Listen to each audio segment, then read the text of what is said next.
So, unfortunately po, no, 80% kasi ng scoliosis idiopathic. Hindi po natin alam ang sanhi.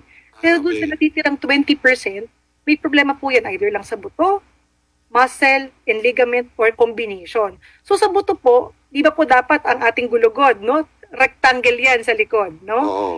Meron po kasi unfortunately, hindi po tumubo ng maayos ang buto. So Dinedevelop. para po siyang Toblerone na nakatagilid.